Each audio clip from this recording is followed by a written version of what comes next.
Hi అండి, అందరికీ నమస్తే. Welcome back to our channel అమ్మ అభిరుచి. ఇవాళ రెసిపీ వచ్చేసి మెంతి కూర టమాటా కర్రీ అండి. సింపుల్ అండ్ టేస్టీగా ఉంటుంది. ఫస్ట్ టైం ట్రై చేయాలనుకున్న ఈ ప్రాసెస్లో ట్రై చేయండి. కర్రీ అయితే సూపర్ ఉంటుంది. ప్రాసెస్ అయితే చాలా ఈజీ అండి. ప్రాసెస్లోకి అయితే వెళ్ళిపోదాం. ముందుగా మెంతి కూరని అయితే బాగా కడిగి పెట్టుకోండి. ఇసుక ఉంటుంది కాబట్టి చూసుకుని 1-2 సార్లు అయితే ఆకునైతే బాగా కడుక్కోవాలండి. కడుక్కున్నాక చిన్న చిన్న ముక్కలుగా కట్ చేసుకుని పక్కన పెట్టుకోండి. ఇందులోకి 2 చిన్న ఉల్లిపాయలను అయితే తీసుకున్నాను. వాటిని కూడా చిన్న చిన్న ముక్కలుగా కట్ చేసుకోండి. పచ్చిమిర్చిని కూడా పొడవ చిలుకలుగా కట్ చేసుకోవాలి. ఇందులో ఎక్కువ టమాటాలు వేయండి, అప్పుడే కర్రీ టేస్ట్ అయితే బాగుంటుంది. 4 టమాటాలను అయితే తీసుకున్నాను. 4 టమాటాలు చిన్న చిన్న ముక్కలుగా కట్ చేసుకుని పక్కన పెట్టుకోవాలి. ఈలోపు స్టవ్ మీద గిన్నె పెట్టి ఆయిల్ వేయండి. ఆయిల్ కొంచెం ఎక్కువ వేసుకోండి. ఆయిల్ వేడెక్కాక ఇందులోనే 1/2 స్పూన్ ఆవాలు, 1/2 స్పూన్ జీలకర్ర కూడా వేసేసుకోండి. ఇవి వేగాక ముందుగా కట్ చేసుకున్న ఉల్లిపాయ ముక్కల్ని, పచ్చిమిర్చిని కూడా వేసేసుకోవాలి. ఉల్లిపాయలు అనేవి బాగా మగ్గాలండి, అప్పుడే కర్రీ బాగుంటుంది. ఉల్లిపాయలు అనేవి బాగా మగ్గిపోయాక ఇందులోనే టమాటా ముక్కలు కూడా వేసేయండి. ఖచ్చితంగా టమాటా ముక్కలు అయితే కొంచెం ఎక్కువ ఉండేలా చూసుకోండి, బాగుంటుంది. మూత పెట్టుకుని టమాటా ముక్కలు కూడా బాగా మగ్గించుకోండి. టమాటాలు మగ్గితేనే కర్రీ టేస్ట్ అయితే బాగుంటుంది.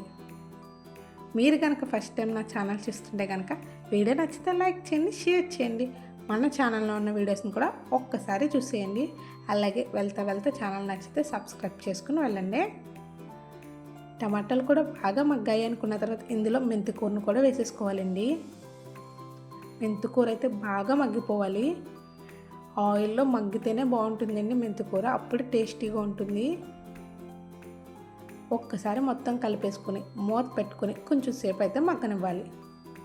అలా మగ్గాక ఇందులోనే రుచికి తగ్గట్టు సాల్ట్ వేసుకోండి. అలాగే 1/2 స్పూన్ పసుపును కూడా వేసేసుకోవాలి. ఇప్పుడు మళ్ళీ ఒకసారి కలిపేసుకోండి.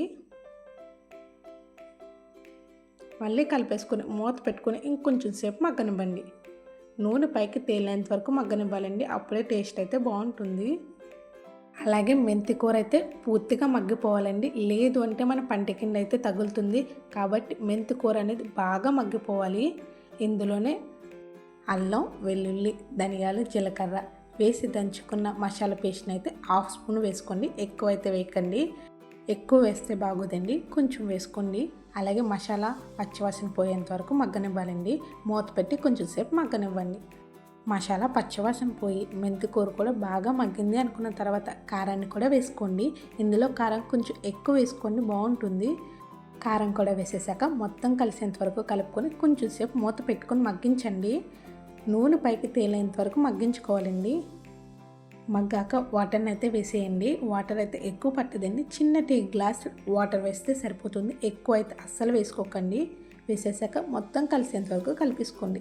అలాగే సాల్ట్ సరిపోయిందో లేదో కూడా ఇప్పుడే చెక్ చేసుకోండి. అంతేనండి, మెంతి కూర టమాటా కర్రీ అయితే రెడీ అయిపోయింది. చాలా టేస్టీగా ఉంటుంది, ఈజీగా కూడా ఉంటుంది. నీళ్ళన్నీ దగ్గరికి ఎగిరిపోయాక నూనె పైకి తేలుతుంది అన్నాక స్టవ్ని అయితే ఆఫ్ చేసుకోండి. ఖచ్చితంగా ట్రై చేయండి. మీకు ఎలా వచ్చిందో కామెంట్ చేయండి. వెళ్తా నా ఛానల్ సబ్స్క్రైబ్ చేసుకుని వెళ్ళండి. Thanks for watching.